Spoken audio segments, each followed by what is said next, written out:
자, 여러분 안녕하세요. 오늘 우리가 샅샅이 파헤쳐볼 기업은 바로 HL홀딩스입니다. 근거 없는 뜬구름 잡는 전망이나 이거 무조건 오릅니다 식의 단기적인 팁은 싹 다 떼고요. 오직 팩트, 객관적인 숫자와 펀더멘털 데이터만을 가지고 아주 차분하고 냉정하게 이 기업의 진짜 가치를 들여다보려고 합니다. 준비되셨죠? 바로 들어가 보겠습니다. 오늘 우리가 짚어볼 순서입니다. 기업의 뼈대부터 시작해서 어디서 돈을 벌어오는지, 매출 구조를 보고요.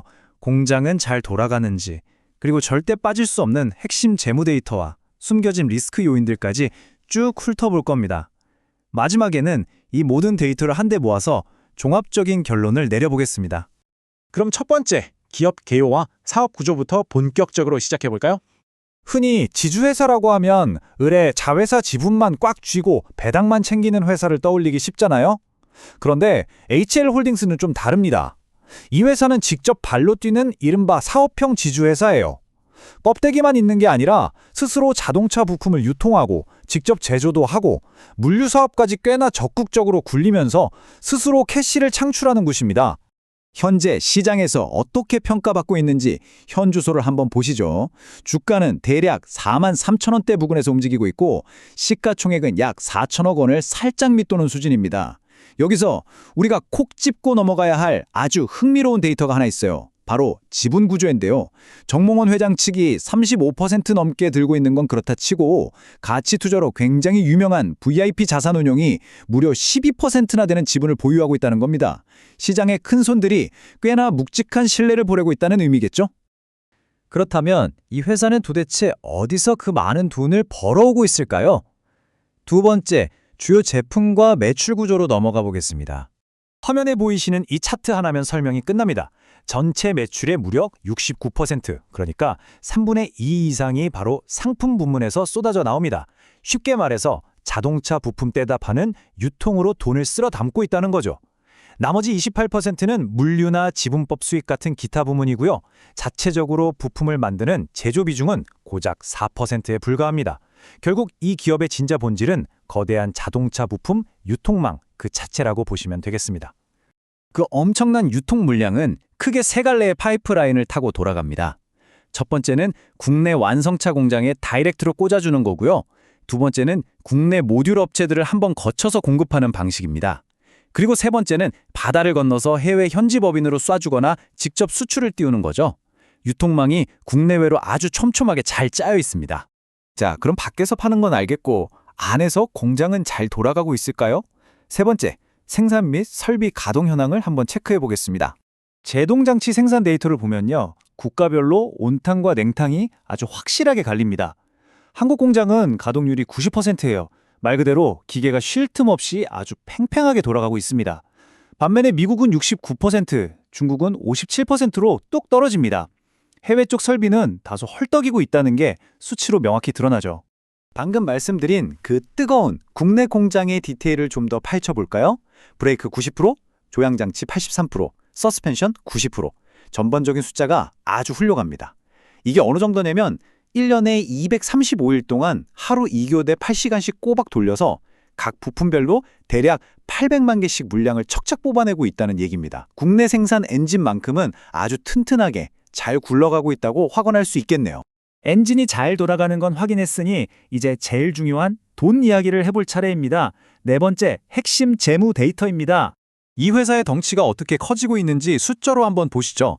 2022년에 1조 2천억 원대였던 매출이 2024년에는 1조 3,700억 원대로 올라섰고요. 2026년에는 1조 4천억 원을 무난하게 넘길 것으로 예상됩니다. 막 폭발적인 급등은 아니지만 아주 꾸준하고 안정적인 우상향을 그리고 있죠. 여기서 진짜 알짜 데이터는 이익률입니다.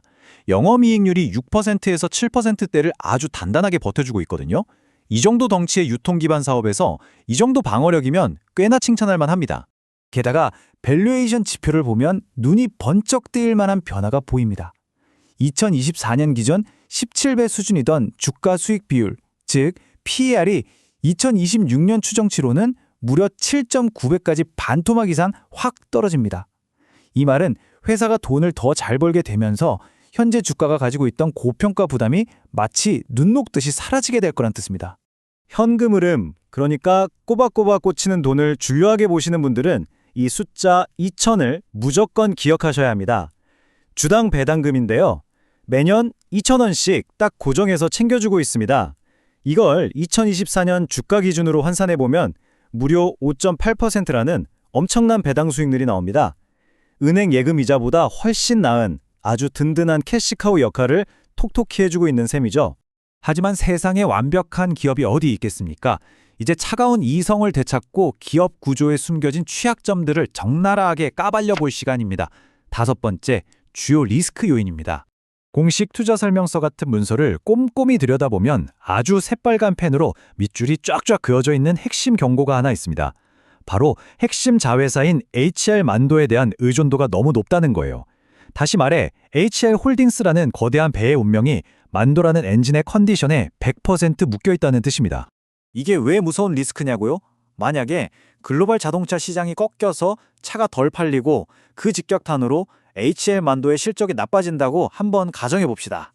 그럼 그 충격파가 고스란히 넘어와서 HR 홀딩스의 기업 가치, 즉 순자산 가치를 사정없이 깎아내리게 됩니다.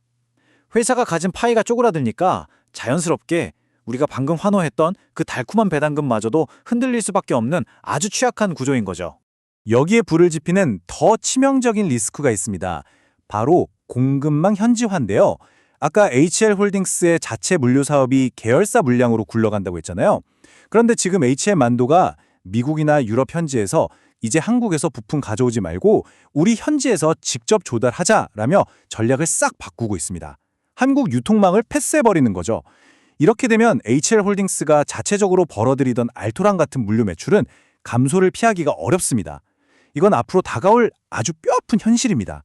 자, 이제 긴 여정을 마무리할 시간입니다. 지금까지 살펴본 모든 데이터들을 한데 모아서 저울질을 해보겠습니다.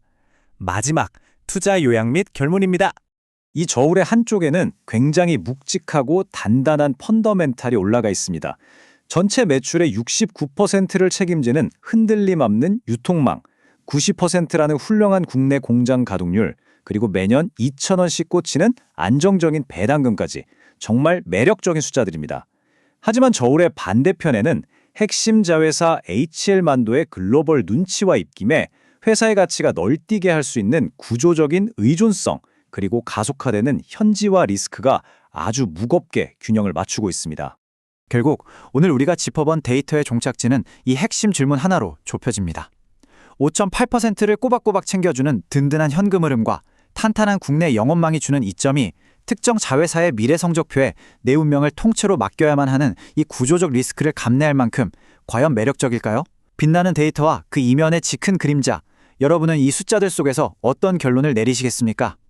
오늘 준비한 HL홀딩스에 대한 객관적 데이터 분석은 여기까지입니다. 끝까지 함께해 주셔서 감사합니다.